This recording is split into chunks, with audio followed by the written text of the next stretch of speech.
All right. Speaking of shiny objects, as we were, Google is coming off the screen and coming into the real world with out-of-home ads delivered through Google Display. So, Conrad, that sounds pretty fancy. Can you explain what the heck this is?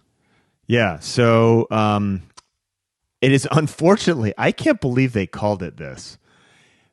And I think it's Google who's named this. It's called Digital Out-of-Home Inventory. The acronym is DOOH, right? So I don't know if someone was being really clever at Google or really clueless, but it's called DOOH. DOOH. It's the Simpsons version of digital marketing. So the out-of-home digital marketing is basically the ability to buy digital billboards through the Google interface. It is fundamentally a consolidation of existing networks. So you were able to do this before. We have done this on occasion for our clients, not through Google, but directly through some of the networks. So it's a consolidation of, I believe, 8 existing networks, and it's fascinating to me for the legal industry because this is very much built around branding, right? And so the metrics that they talk about when they talk about the success of these programs are very much around brand awareness and brand consideration. These are not things that Guy and I typically talk about, but if you are a large offline brand advertiser, this may be something to consider. The cool thing, because it's digital, is twofold. It's very easy to in real time adjust, right? So you can turn things on, you can turn them off. And there's 2 levels of targeting that I think become helpful for the right law firm. The first is geolocation. So you can be very, very specific about where your ads appear, in what area. So you could think about, at the tackiest of levels, putting your advertising around digital advertising billboards around hospitals if you're a personal injury lawyer, right? And so that is something that is, the targeting becomes very interesting on that. The second targeting that I think is for the right, again, you have to think about how this applies to your specific practice area.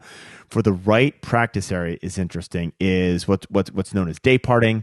Dayparting is the process of saying, I want this to show up during these specific days of the week or these specific times of day. So you could, for example, if you are, I'm going to just do this off the cuff, if you're a criminal defense attorney, you could make sure your ads show up over the weekends or during, like if you do DUI, for example, heavily showing up during St. Patrick's Day and New Year's Eve instead of buying a physical display ad that you pay for over the entire month, right? And so it's interesting. To me, Guy, the one caveat on all of this is the overall objective, which is brand awareness and brand consideration. Branding in legal, super, super hard. Outside of PI, we see very, very limited amount of branding exercises. And so to me, the first question that comes about here is, are you engaged in building brand? And if that's not part of what you're doing, this is probably something that you should just frankly stop listening to the pod and go listen to something else right now. Or am I wrong, Guy? What do you think? Lot to unpack there. I think this, I talk about something new and shiny, and even though it's not totally new, I think it's a glimpse. I mean, we've all seen the movies, right? Everything's covered in digital billboards everywhere you look. Right now, we stare down at our phones, but with advancements in AR and VR and metaverse and all this stuff, this is what it's going to look like, folks. You're going to see there's going to be digital billboards. You're going to have digital billboards in your Uber. You're going to have digital billboards in your own self-driving car. These heated seats brought to you by a digital billboard. Yeah, I'm being a little bit facetious here, but this is where people want to take this, is to be able to say, look, you can manage across all of these different places. They're already doing this. They're making it easier to do it in real life, and I think that we're going to see a growth of this. And this is also seems silly, but metaverse is going to have ads in it, folks.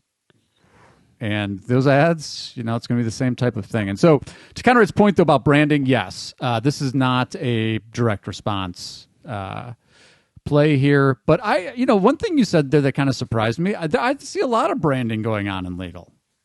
No? And PI? I mean, how many different animals? No, PI 100%. PI 100%. 100%. But and I I've think seen that it is more in some of the other categories. But I would say it's not prominent. I think you're right that most estate planning lawyers, there's no brand position. I'm an estate planning lawyer, right? I think that's true. Yeah. And I would encourage, if you're that kind of lawyer, like you don't have a brand, I would encourage you to revisit it. I don't know that you're going to come up with a brand position. I don't know that there's some kind of like catchy motto slogan for what you do, or that's just not your style. But I would at least tell you to do the exercise. Do the branding exercise. Think, because it will laser focus even beyond just your brand positioning. It'll laser focus where you dedicate resources. And so I want to a couple things. One, there's a fundamental split between brand awareness and brand positioning. So brand awareness is like unaided. I know who this is. Positioning is like we are the the easiest one is with family and divorce. Like I am the men's divorce firm, right? So you're talking about like the market that you serve, or why you do it, or who you are and what makes that different. I'm the local guy. I'm the I fight for men, whatever it might be. And I think that second thing is super, super important, like understanding your position. And Guy and I have talked about this ad nauseum. Your positioning is not a gavel and leather-bound books, right? And columns, right? It's not even you have a JD, right? Every lawyer has a JD. Merry Christmas. Good for you. It doesn't matter. So I think that's a really good thing. The other nuance to this with Google that I think is important to understand before, and I didn't cover this when I was giving the description about it, and I think it's important, is these ads are not personalized, right? So they are not like, oh, I know Guy was on my website, or I know Guy was shopping for an X, Y, or Z, a Ford, and so now I'm going to show him a Chevy. They're not personalized, but they're contextually relevant based on location and time of day, which is where that geo-targeting and dayparting comes in.